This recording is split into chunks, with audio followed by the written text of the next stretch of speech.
சங்கீதம் 51. தேவனே, உமது கிருபையின்படி எனக்கு இரங்கும்.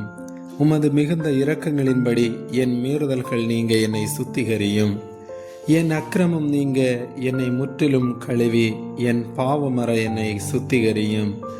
என் மீறுதல்களை நான் அறிந்திருக்கிறேன். என் பாவம் எப்பொழுதும் எனக்கு முன்பாக நிற்கிறது.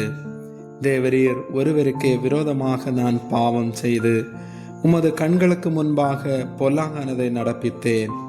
நீர் பேசும்போது உம்முடைய நீதி விளங்கவும், நீர் நியாயம் தீர்க்கும் போது உம்முடைய பரிசுத்தம் விளங்கவும் இதை அறிக்கையிடுகிறேன்.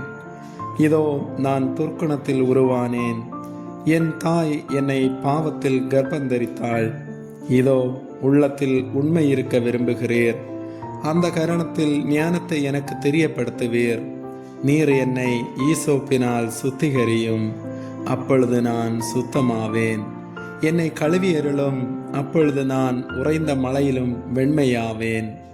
நான் சந்தோஷமும் மகிழ்ச்சியும் கேட்கும்படி செய்யும், அப்பொழுது நீர் நொறுக்கின எலும்புகள் களிகூரும். என் பாவங்களை பாராதபடிக்கு நீர் உமது முகத்தை மறைத்து என் அக்கிரமங்களை எல்லாம் நீக்கியருளும்.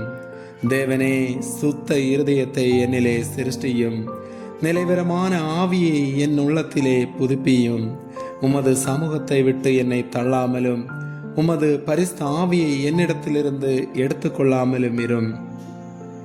உமது இரட்சணியத்தின் சந்தோஷத்தை திரும்பவும் எனக்கு தந்து உற்சாகமான ஆவி என்னை தாங்கும்படி செய்யும். அப்பொழுது பாதகருக்கு உமது வழிகளை உபதேசிப்பேன். பாவிகள் உம்மிடத்தில் மனம் திரும்புவார்கள். தேவனே, என்னை இரட்சிக்கும் தேவனே, இரத்த பழிகளுக்கு என்னை நீங்களாக்கிவிடும். அப்பொழுது என் நாவு உம்முடைய நீதியை கம்பீரமாய் பாடும். ஆண்டவரே, என் உதடுகளை திறந்தருளும். அப்பொழுது என் வாய் உம்முடைய புகழை அறிவிக்கும். பலியை நீர் விரும்புகிறதில்லை, விரும்பினால் செலுத்துவேன். தகன பலியும் உமக்கு பிரியமானதல்ல. தேவனுக்கு ஏற்கும் பலிகள் நொறுங்குண்ட ஆவிதான். தேவனே, நொறுங்குண்டதும் நறுங்குண்டதுமான இருதயத்தை நீர் புறக்கணியர். சீயோனுக்கு உமது பிரியத்தின்படி நன்மை செய்யும். எருசலேமின் மதில்களை கட்டுவீராக. அப்பொழுது தகன பலியும் சர்வாங்க தகன பலியும் ஆகிய நீதியின் பலிகளில் பிரியப்படுவீர்.